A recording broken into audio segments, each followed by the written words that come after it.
ኤርትራውያን ሀገራቸው ከኢትዮጵያ ጋር የገባችው ውጥረት ስጋት ውስጥ እንደከተታቸው ገለጹ። ኢትዮጵያና ኤርትራ ዳግም ወደ እርስ በርስ መወነጃጀልና ጦርነት ቅስቀሳ ክስ ውስጥ መግባታቸውን ተከትሎ የኤርትራ ነዋሪዎች ከፍተኛ ስጋት ውስጥ መውደቃቸውን ለኤኤፍፒ ተናግረዋል። በአስመራ ነዋሪ የሆነውና ከዚህ ቀደም በነበሩት የድንበር ግጭቶች እንዲሁም በትግራይ ጦርነት የተሳተፈው ተወልደ ለደህንነት ሲባል ስሙ የተቀየረ ሌላ ጦርነት እንዳይነሳ እየጸለየ መሆኑን ተናግሯል። ጦርነቱ ከተጀመረ ብዙ ልጆች አባት አልባ ይሆናሉ፣ እናቶች ባሎቻቸውን ወላጆችም ልጆቻቸውን ያጣሉ ሲል ስጋቱን ገልጿል።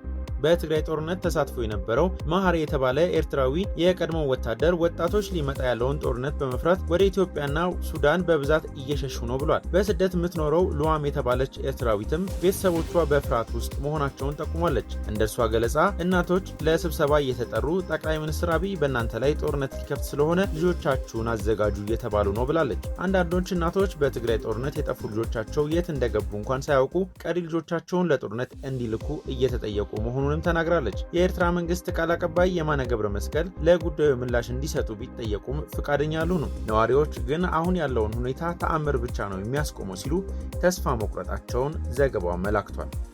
ኢትዮጵያና ከኤርትራ ባለፉት ዓመታት በትግራይ ኃይሎች ላይ በጋራ ሲዋጉ የቆዩ ቢሆንም የፕሪቶሪያውን ሰላም ስምምነት ተከትሎ ግንኙነታቸው መሻገሩ ይታወሳል። ኤርትራ ኢትዮጵያ የአሰብ ወደብን ለመውሰድ እያቀደች ነው የሚል ክስ ስታቀርብ፣ የኢትዮጵያ ውጭ ጉዳይ ሚኒስትር ጌዲዮን ቲሞቴዎስ በበኩላቸው የኤርትራ ትንኮሳና ጠብ አጫሪነት የኢትዮጵያን ትዕግስት እየተፈታተነ ነው ሲሉ በቅርቡ መናገራቸው ይታወሳል። ኢትዮጵያ ኤርትራን ለግጭት በንቃት እየተዘጋጀች ነው ስትልም ከሳለች።